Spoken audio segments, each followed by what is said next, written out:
இது என்னுடைய வேத புஸ்தகம். இதை நான் தினமும் வாசிக்கின்றேன். ஏனென்றால் என் தேவாதி தேவன், என் கர்த்தாதி கர்த்தர், என் ராஜாதி ராஜா இந்த வேத புஸ்தகத்தில் எனக்காகவும் என் குடும்பத்திற்காகவும் என் பின் சந்ததிக்காகவும் அநேக உடன்படிக்கைகளையும் வாக்குத்தத்தங்களையும் ஆசீர்வாதங்களையும் சொல்லியிருக்கிறார். இந்த வேத புஸ்தகத்தை நான் தினமும் வாசிப்பதால், நேசிப்பதால், சுவாசிப்பதால், அவை எல்லாவற்றிற்கும் மேலாக விசுவாசிப்பதால் இந்த வேத புஸ்தகத்திலே உள்ள அனைத்து உடன்படிக்கைகளும் வாக்குத்தத்தங்களும் ஆசீர்வாதங்களும் எனக்கும் உரியதாகும். ஏனென்றால் ஹல்லேலூயா, இன்னைக்கு கிறிஸ்துவுடைய பிள்ளைகள் எல்லாரும் ஏசாயா தீர்க்கதரிசி எழுதின புஸ்தகம் 7ஆம் அதிகாரம் 11வது வசனம் நான் முதல்ல ஒரு தடவை வாசிக்க போகிறேன். அதுக்கப்புறம் நாம் எல்லாம் சேர்ந்து வாசிக்க போகிறோம். சரியா? செய்யலாமா? ஓகே. ஏசாயா 7வது அதிகாரம் 11வது வசனம். நீ உன் தேவனாய கர்த்தரிடத்தில் ஒரு அடையாளத்தை வேண்டிக்கொள், அதை ஆழத்தில் இருந்தாலும் உன்னதத்தில் இருந்தாலும் உண்டாக கேட்டுக்கொள் என்று சொன்னார். எல்லாம் சேர்ந்து வாசிக்கலாமா? நீன்றதை நான் மாற்றிக்கோ. சரியா? மாற்றிக்கலாமா? இல்லை பெயரை போட்டுக்கிறியா? சரி, வாசிங்க. எப்படி வேணாலும் வாசிங்க. ரெடி? 1 2 3 4. நான்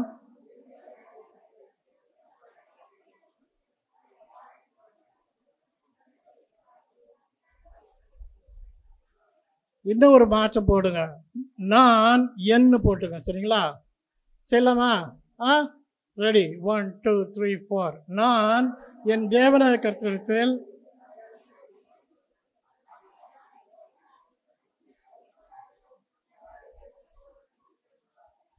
ஜெபம். எங்கள் கண்பலை மீட்புவாக இருக்கிற கர்த்தாவே, எங்கள் வாயின் வார்த்தைகளும் எங்கள் எழுத்து நம்முடைய சமூகத்தில் பிரதியாக இருப்பதாக. ஆமென்.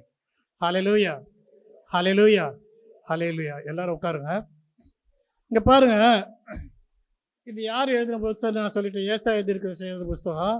ஏசாயா தீர்க்கதரிசி யாரோ ஒருத்தருக்கு சொல்கிறாங்க. அது யாருன்னு நம்ம இப்போ இன்னைக்கு பார்க்க போகிறோம். நீ உன் தேவனாய கர்த்தரிடத்தில் ஒரு அடையாளத்தை வேண்டிக்கொள், அதை ஆழத்தில் இருந்தாகிலும் உன்னதத்தில் இருந்தாகிலும் வேண்டிக்கொள் என்று சொன்னார். சரியா? அப்போ பாருங்க, ஆண்டவருடைய தேவன் ஒரு அடையாளத்தை கொடுக்க வல்லவராக இருக்கிறார். என்ன, அவர் சின்ன பிள்ளை மாதிரி கேட்குறாரு. யார்கிட்ட கேட்குறாரு நம்ம பார்ப்போம். என்ன, இந்த அதிகாரத்தை முதல்ல இருந்து பார்ப்போம். சரியா? எல்லாரும் எடுத்துங்க இந்த அதிகாரம், 7வது அதிகாரம் முதல் வசனத்துலேருந்து வாசித்து பார்ப்போம். என்ன, நான் வாசிக்க நீங்களும் சேர்ந்து வாசிக்கலாம். நான் யாரையும் தனியாக வாசிக்க சொல்ல மாட்டேன். அதனால் நம்ம எல்லாருமே சேர்ந்து வாசிக்க போகிறோம். சரியா? வாசிக்கலாமா? 7வது அதிகாரம் 1வது வசனம். உசியாவினுடைய குமாரனாகிய யோதாமின் குமாரன் ஆகாஸ் என்னும் யூதா தேசத்து ராஜாவின் நாட்களிலே ரெத்சீன் என்னும் சீரியாவின் ராஜாவும் ரெமாலியாவின் குமாரனாகிய பெக்கா என்னும் இஸ்ரவேலின் ராஜாவும் எருசலேம் மேல் யுத்தம் பண்ண வந்தார்கள். அவர்களால் அதை பிடிக்க கூடாமற் போயிற்று. சீரியர் எப்பிராயீமை சார்ந்திருக்கிறார்கள் என்று தாவீதின் குடும்பத்துக்கு அறிவிக்கப்பட்ட போது ராஜாவின் இருதயமும் அவன் ஜனத்தின் இருதயமும் காட்டில் உள்ள மரங்கள் காற்றினால் அசைகிறது போல அசைந்தது.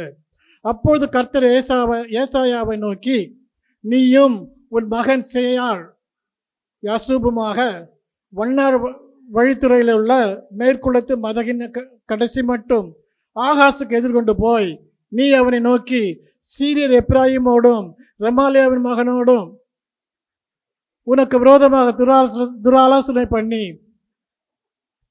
நாம் யூதாவுக்கு விரோதமாக போய் அதை நெருக்கி அதை நமக்குள்ளே பங்கிட்டு கொண்டு அதற்கு அபேயாவின் குமாரனை ராஜாவாக ஏற்படுத்துவோம் என்று சொன்னது நிமித்தம் நீ பயப்படாமல் அமர்ந்திருக்கப்பார்.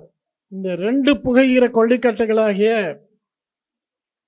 சீரியரோடு வந்த ரெத்சீனும் ரெமாலியாவின் மகனும் கொண்ட உக்கிர கோபத்தை நிமித்தம் உன் இருதயம் துவள வேண்டாம். கர்த்தராகிய ஆண்டவர் அந்த ஆலோசனை நிலைநிற்பதில்லை, அதன்படி சம்பவிப்பதும் இல்லை.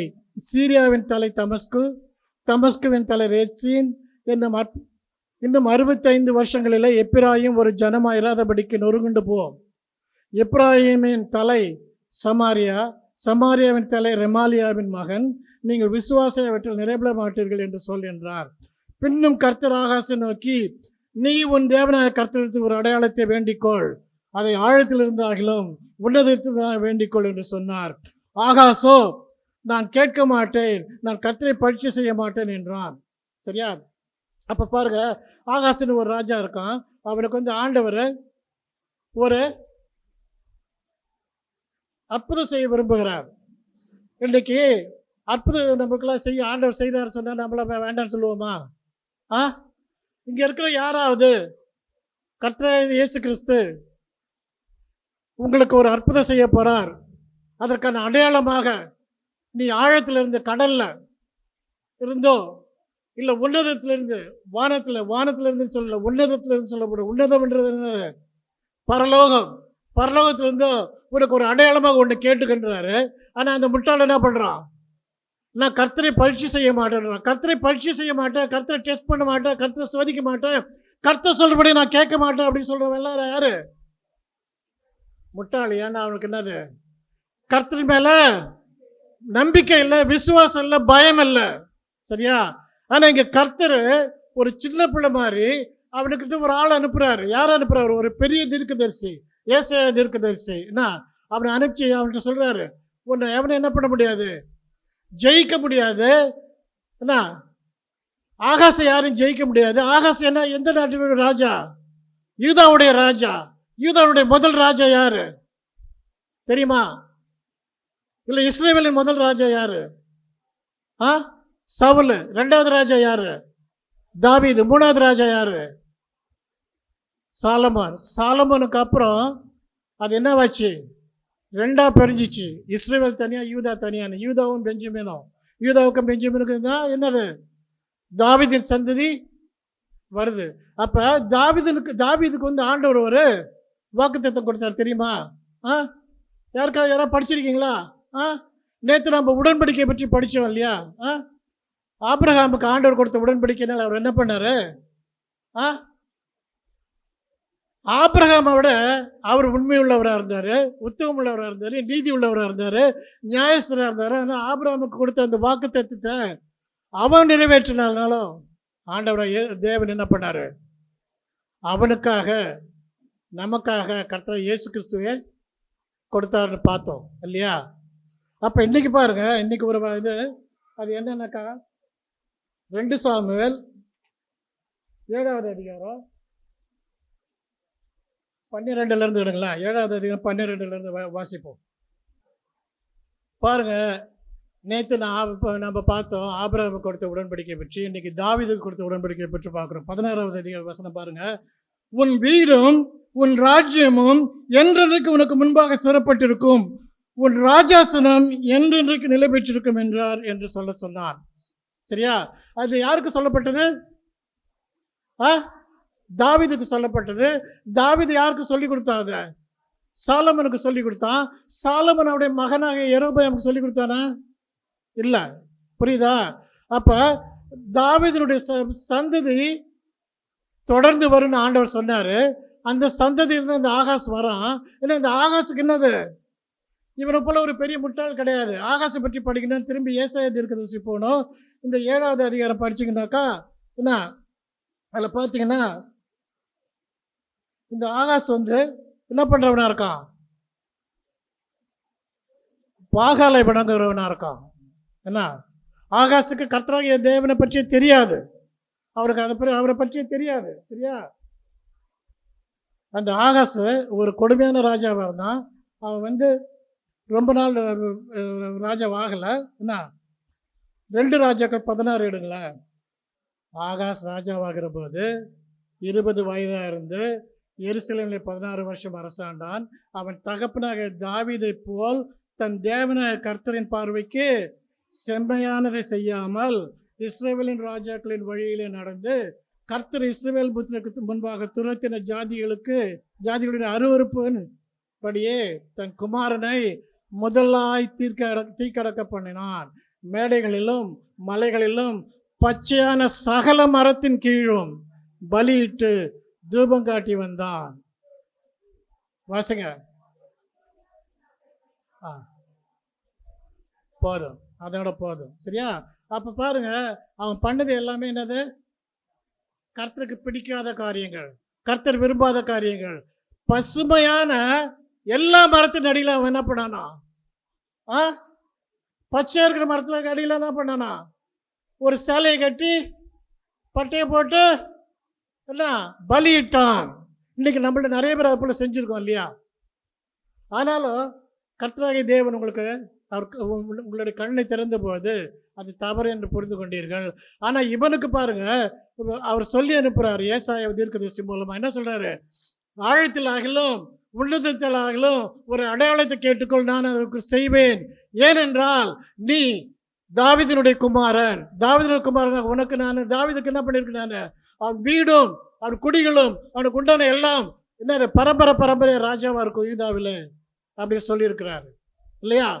ஆனா இவனுக்கு அது தெரியல. ஏன்னா யெரொபெயாமுக்கு அப்புறம் வந்த எல்லாருமே என்ன ஆச்சு? தவறாக நடந்தாங்க. ஒரு சிலர் தான் இது பண்ணாங்க. ஆனால் அதே சமயம் இவனுடைய மகனை பார்த்தீங்கன்னாக்கா, இவன் மகன் பேர் எசேக்கியா ராஜா. எசேக்கியாவை பற்றி நீங்கள் படிச்சிருப்பீங்க. என்ன, ஒரு முட்டாளுக்கு பிறந்த ஒரு ஞானி. என்ன, அவன் என்ன பண்ணான்? எசேக்கியா ராஜா கர்த்தருடைய சொன்ன வழிகள் எல்லாவற்றிலும் நடந்தான். அதனால தான் அவன் சாக போறன்னு சொன்னப்போ அவனுக்கு என்ன பண்ணார் ஆண்டவர்? அவன் அழுத போது, அவன் கதறின போது, அபயமிட்ட போது அவனுக்கு 15 வருஷம் கொடுத்தாரு. ஆனால் இங்கேயும் வந்து பாருங்க, இந்த கர்த்தராகிய தேவன் உண்மையுள்ளவர்.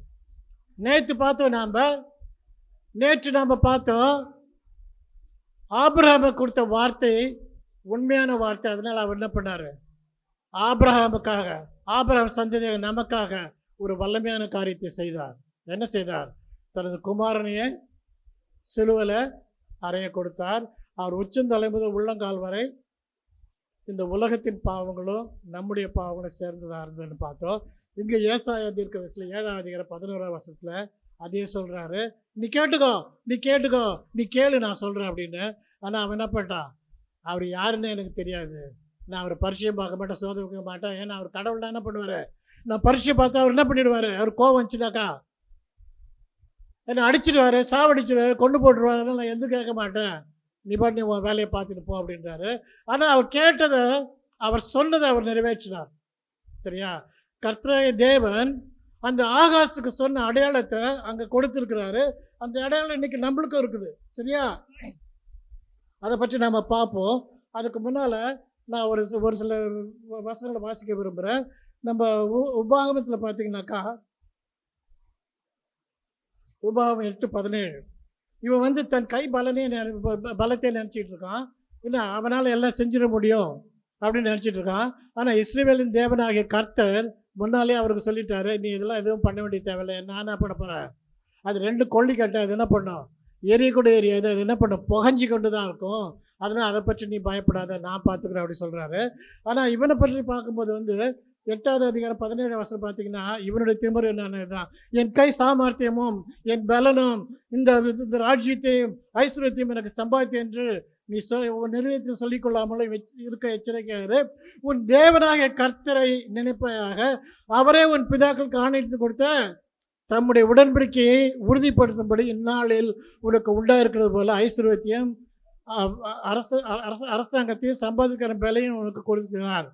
என்ன, அதுதான் இந்த கர்த்தராகிய தேவன் பண்ணுகிற காரியம் என்னவென்றால், என்ன, அவர் கொடுத்த உடன்படிக்கை நிறைவேற்றுவதற்காக உனக்கு நீ வேண்டாம் என்றாலும் என்ன பண்ணுறவர் இருக்கிறார்? உன்னை ஆசீர்வதிக்கிற தேவனாக இருக்கிறார். ஆனால் நீ நம்புகிற பிள்ளையா இருந்தாக்கா, நீ அவருடைய வழியில் நடக்கிற பிள்ளையா இருந்தாக்கா, நீ அவருடைய சத்தியத்தில் நடக்கிற பிள்ளையா இருந்தாக்கா, உன்னை இன்னும் வல்லமையாக ஆசீர்வதிக்க வல்லவராக இருக்கிறார்.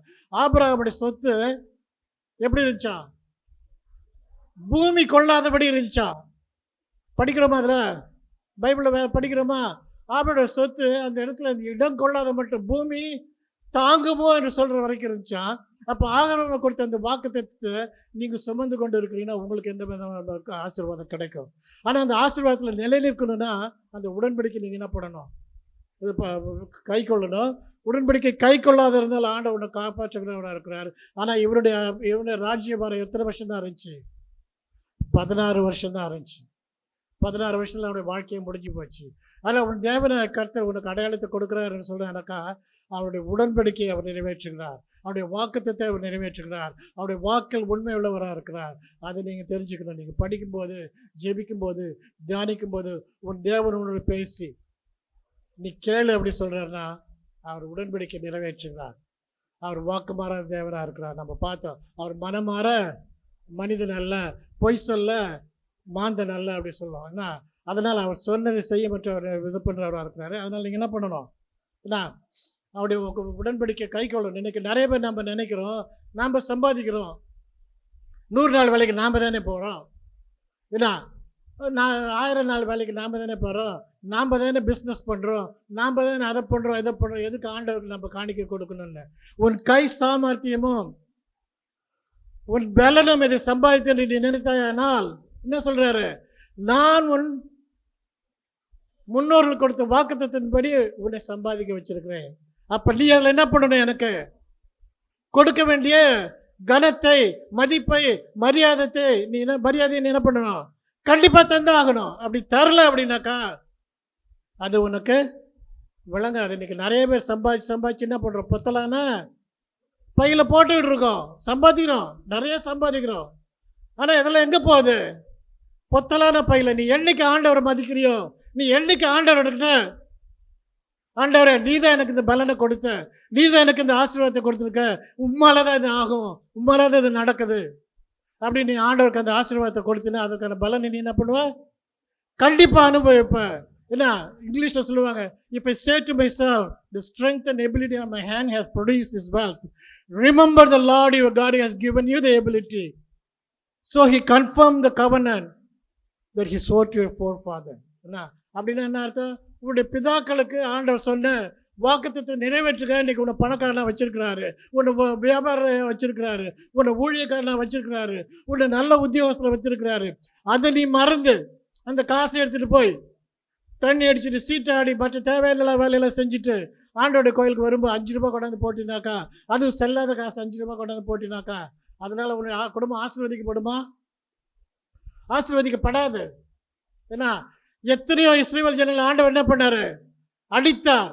சொன்னார் இஸ்ரவேல் ஜனங்கிட்ட, யூதேய ஜனங்கிட்ட சொன்னாரு, உன்னை நான் என்ன பண்ண போறேன்? புறஜாதியின் கையில விற்று போட போகிறேன்னு செஞ்சாரா? பாபிலோன் ராஜா நேபுகாத்நேசர் வந்து எல்லாத்தையும் வாரிட்டு போனான். என்ன அசீரியாவின் ராஜா செனகரேப் எல்லாத்தையும் வந்து வாரிட்டு போனான். அதை போல நிறைய ராஜாக்கள் என்ன பண்ணாங்க? இஸ்ரவேல் ஜனங்களும் யூதாவின் ஜனங்களும் கர்த்தருடைய வழியை விட்டு விலகும் போது கர்த்தர் என்ன பண்ணுகிறவராக இருந்தார்? அவரை தண்டிக்கிறவராக இருந்தார். இருந்தாலும் அவர் கொடுத்த வாக்குத்தத்தை அவர் என்ன பண்ணலாம்? உடன்படிக்கையை மாற்றாத இருந்தார். ஒவ்வொரு நாளும், ஒவ்வொரு நிமிடமும், ஒரு தடையும் மீகா, எஸ்ரா போன்ற ஊழியக்காரர்கள் கதறும் போது அவர் என்ன பண்ணார்? அவளை அந்த எருசலேமை திரும்ப கட்டும்படியாக செய்தார். இன்னைக்கு உன் குடும்பம் கட்டப்படணுமா? இன்னைக்கு உன்னுடைய வாழ்க்கை கட்டப்படணுமா? உன்னுடைய குடும்பத்தில் நிம்மதி வேணுமா? உன்னுடைய குடும்பத்தில் சம்போதி வேணுமா? நிம்மதி வேணுமா? உன்னுடைய வியாபாரம் தழைக்கணுமா? உன்னுடைய பிஸ்னஸ் நல்லா இருக்கணுமா? என்ன வேணுமோ அவரை விசுவாசி, அவரை கொடுக்க வேண்டிய மதிப்பு கொடு. நீ ஞாயிற்றுக்கிழமை காலையில் இங்கே வந்து உட்காந்து அல்லேலியா சொல்லிட்ட மட்டும் அவருக்கு மதிப்பு கொடுப்பது இல்லை. உன் தேவனாக கர்த்தருக்கு நீ எல்லாவற்றிலும் என்ன பண்ணணும்? ஒன்னையே கொடுக்கணும். இல்லை எல்லாம் இந்த காலத்தில் நிறைய அழகாக பேசுகிறாருங்க பாஸ்டர்லாம், தசம பாகம் கொடுக்காத, தசமாக இல்லை. தசம பாகத்தை பற்றி புதிய ஏற்பாட்டில் கிடையாது. ஆனால் என்ன இருக்குது? உன்னையே தர சொல்லியிருக்கிறாரு, உன் பணம் அத்தனையும் தர சொல்லியிருக்கிறாரு, உன் குடும்பம் அத்தனையும் தர சொல்லியிருக்கிறாரு, உனக்கு உண்டான எல்லாவற்றையும் என்ன கொடுக்க சொல்லியிருக்கிறாரு. அப்போ தசம கொடுக்கறத பற்றி நீ லா பேசுகிற, சட்டம் பேசுகிற, என்ன எல்லாம் பேசுகிறனாக்கா இயேசுவானை வந்து சொன்னார். என்ன சொன்னார்? எல்லாத்தையும் கொடுன்னு சொன்னார். நீ உன்னில் அன்பாக இருக்கிற போல உன் அயலான இடத்துல அன்பாக இருக்கிற என்ன? அப்போ நீ என்ன பண்ணணும்? உன் அயலானுக்கிட்ட இருக்கிற அத்தனை பிரச்சனையும் நீ என்ன பண்ணணும்? நீ சந்திக்கணும், அவனுக்கு உதவியாக இருக்கணும். அதை போல் நீ செய்யும்போது ஆண்டவர் என்ன பண்ணுறவராக இருக்கிறாரு? சொன்ன வாக்குத்தத்தத்தை அவர் நிறைவேற்றுகிறவராக இருக்கிறாரு. இங்கே அவனுக்கு சொன்னார், அவன் கேட்கல. ஆனால் அவர் சொல்கிறாரு, ஏன்னா அங்கே பாரு 13 வசனம். அப்போது ஏசாயா தாவீதின் வசனத்தை கேளுங்கள், நீங்கள் மனுஷனை விசனப்படுத்த போதாதென்று என் தேவனை விசனப்படுத்துகிறது பார்க்கிறீர்களோ, ஆதலால் ஆண்டவர் தாமே உங்களுக்கு ஒரு அடையாளத்தை கொடுப்பார். இதோ ஒரு கன்னிகை கர்ப்பவதியாகி ஒரு குமாரனை பெறுவாள், அவருக்கு இம்மானுவேல் என்று பெயரிடுவாங்க. அப்ப நீ கேட்கல ஆண்டவரை, நீ எனக்கு ஒரு ஆண்டவர் வேணும்னு கேட்கல. நீ எங்கெல்லாம் ஓடுற? ராமேஸ்வரத்துக்கு ஓடுற, காசிக்கு ஓடுற, இமயமலைக்கு ஓடுற, என்ன இந்த பக்கம் ஓடுற, அந்த பக்கம் ஓடுற, முன்னால் ஓடுற, பின்னால் ஓடுற. நீ எங்கே போனாலும் உனக்கு என்ன கிடையாது, நிம்மதின்றது கிடையாது. அதனால் அவர் சொல்கிறார், உனக்கு நிம்மதி வேணுமா, என்ன நான் தர உனக்கு நிம்மதி, நீ எனக்கு ஒன்றும் தர வேண்டாம். ஒரு கன்னிகை கர்ப்பவதியாகி ஒரு குமாரனை பெறுவாள், அவளுக்கு இம்மானுவேல் என்று பெயரிடுவாங்க. இம்மானுவேல், எபினேசர், சாரோனின் ரோஜா, பள்ளத்தாக்கின் லீலி, ஒப்பீரின் பரிமள தைலம், என்ன இருக்கிறவராக இருக்கிறார். ஆதி மந்தமுமானவர், ஆல்பா ஒமேகாவுமானவர். என்ன அந்த தேவனுக்கு ஒரு ஃபோன் நம்பருக்கு தெரியுமா உங்களுக்குலாம்? ஏசாமிக்கு ஒரு ஃபோன் நம்பருக்கு தெரியுமாயா? எத்தனை பேருக்கு தெரியும்? என்ன நம்பர், ஃபோன் நம்பர் என்ன? எரேமியா 33:3 எடுத்தவங்க வாசி பார்க்கலாம். எல்லாரும் எரேமியா 33:3. உனக்கு இதை போல ஒரு ஃபோன் நம்பர் கிடைச்சி, என்ன இன்னைக்கு 108க்கு ஃபோன் பண்ணால் எவ்வளோ நேரம் கழிச்சு வருது? 100க்கு ஃபோன் பண்ணால் எதாவது பதில் கிடைக்குதா? இருங்க எரேமியா 33:3 எடுத்துட்டீங்களா? எல்லாரும் எடுத்துட்டு சொன்னால் தான் நான் வாசிக்க விடுவேன். எடுத்தாச்சா? எரேமியா 33:3 வாசிக்க போல எல்லாரும் சேர்ந்து.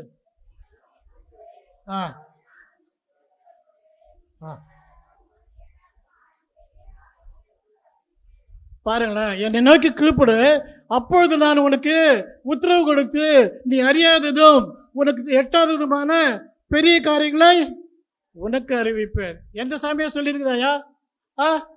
எடுத்துப்பாரு, பகவத்கீதை எடுத்துப்பாரு, ராமாயணம் எடுத்துப்பாரு, ரிக் யஜுர் சாம அதர்பணம், எந்த வேதம் இருக்குதோ எல்லாத்தையும் எடுத்து வாசித்துப்பாரு. என்ன அவர் என்ன சொல்றாரு? என்ன நோக்கி கூப்பிடு. என்ன சொல்றாரு?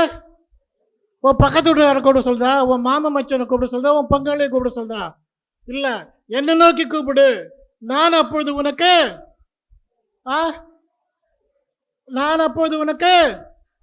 உத்தரவு கொடுக்குறேன். நீ தெருவில் போகும்போது எவனா கூப்பிடான்னு வச்சுக்கோ, கடைக்காரன் கூப்பிடான்னு வச்சுக்கோ, நீ திரும்பி பார்ப்பியா? அந்த பைக்கு 4வது கீழே போட்டு என்ன பண்ணுவேன், சரன்னு போயிடுவேன். இல்லை நம்ம இருக்கிறத பார்த்துட்டா போல் இருக்கு. இல்லை உன் சொந்தக்காரன் எவனா இப்போ கடை கேட்டவன் கூப்பிடான்னு வச்சுக்கோ, மாப்பிள்ளை எனக்கு ஒரு 500 ரூபா கொடுன்னு நேற்று சாயந்தரம் கேட்டான்னு வச்சுக்கோ. இன்றைக்கி நீ அந்த தெரு பக்கம் போகும்போது அவன் மாப்பிள்ளை நில்லு, மாப்பிள்ளை முருகா நெல்லு, முருகா வேல் முருகா நெல்லு முருகான்னு நீ நிப்பியாயா? அந்த பைக் என்ன ஒரு எக்ஸ்ட்ரா கீர் போட்டு என்ன பண்ணுவேன், சரன்னு போயிடுவேன். ஆனால் அவருங்க சொல்கிறாரு, என்ன நோக்கி கூப்பிடு, அப்பொழுது நான் உனக்கு பதில் கொடுப்பேன். நீ கூப்பிட்டது நான் என்ன பண்ணுவேன், பதில் கொடுப்பேன். அது மட்டும் இல்லை, உனக்கு எட்டாததும் அறியாததும் உனக்கு எட்டாதமான பெரிய காரியங்களை உனக்கு அறிவிப்பேன். அதுதாங்க நம்முடைய தேவனுடையது. அவர் கொடுத்த உடன்படிக்கை அவர் நிறைவேற்றுகிறார். ஆனால் அந்த உடன்படிக்கையில் நீ தூங்கி போடாத, நீ தூங்கி போய் என்ன பண்ணாத, ஏமாந்து போகாத. இஸ்ரவேலை காக்கிற தேவன் தூங்குறதும் இல்லை, உறங்குறதும் இல்லை. அவர் தூங்க மாட்டார், உறங்க மாட்டார். அவர் உறங்கிட்டார் நினச்சிக்கிட்டு ஏமாந்துடாத. எல்லாம் ஏஞ்சி நிற்கலாமா?